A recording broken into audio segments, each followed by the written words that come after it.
After nearly 7 years of slumming it on the small screen, Star Wars is back in theaters, and in IMAX no less. But is The Mandalorian and Grogu's latest misadventure the tallest tale they could have told as part of this triumphant return? I was at the midnight screening and I wanted to get my thoughts down while they're still fresh. As the credits rolled, my honest and initial reaction was that I really enjoyed this movie, but it doesn't push the Star Wars needle in any significant direction. What are you waiting for? Hop on. I wouldn't exactly say this movie exceeded my expectations, I think it met them pretty fairly. And when it comes to the galactic consequence of this standalone story, I would say that it's sitting more in the neighborhood of Solo than something like Rogue One. The stakes of this movie are very personal to Din Djarin and Grogu. The main conflict of the movie is a mess that they get themselves into, and one that only they can get themselves out of. Whereas up until now the TV show has been called The Mandalorian, this movie very much shared the spotlight between both The Mandalorian and Grogu. Both had ample screen time to themselves, but this movie was totally a package deal, and at times it seemed like a balancing act. Because The Mandalorian has never been more ruthless, more brutal, more violent than he has in this film. But not 10 minutes after that we have a little adventure with Grogu where he's being cheeky or introspective or really funny. I don't think he knows what he's doing.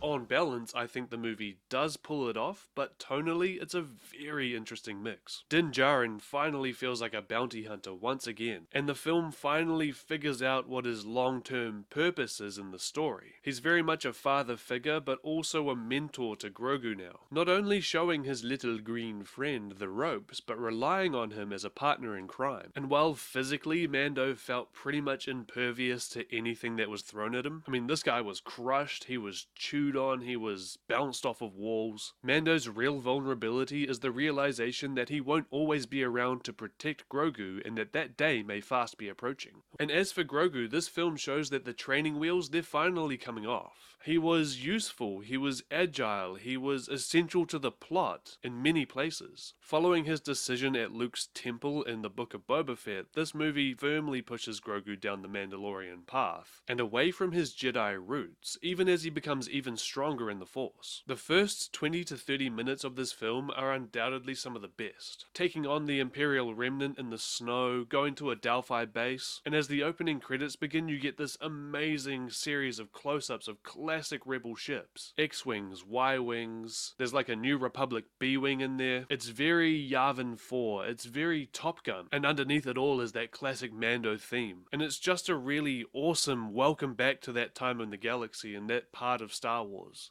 Other great parts of this film take place on the Hutt homeworld of Nalhutta. It's great to see the swamp world in live action, with Hutts kind of laying around in the palace just being slobs. And we also got to see the droid Gotra being depicted for the first time. They were kind of like the droid mafia, but in this movie they're kind of just hired goons for the Hutts. But visually they're much more interesting to look at than stormtroopers. And I think having the Hutt twins as the main evil of the story was a refreshing change of pace after Moff Gideon and his Imperial Remnant occupied so much of the Mandalorian story so far. There's an awesome part of this movie where Grogu's left to his own devices, and we see just how resourceful he can be. This isn't the same child who was prone to being kidnapped or needing to be rescued from the Jedi Temple. He's grown a lot, and while he still looks cute and pretty much the same as he did in the Mandalorian TV show, he's becoming capable of so much more as time goes on. When I think about the bits that didn't work so well, my main issue is with the Gladiator story. Mando and Grogu go to a planet called Shikari, and while they're on the trail of an Imperial warlord, they're also there for Rodder the Hutt. I just gotta say, Rodder's not that interesting to look at, and he doesn't have a whole lot to say. There's times where he straight up states kind of who he is and what his character is about, only for him to reiterate exactly what he just said about 10 minutes later.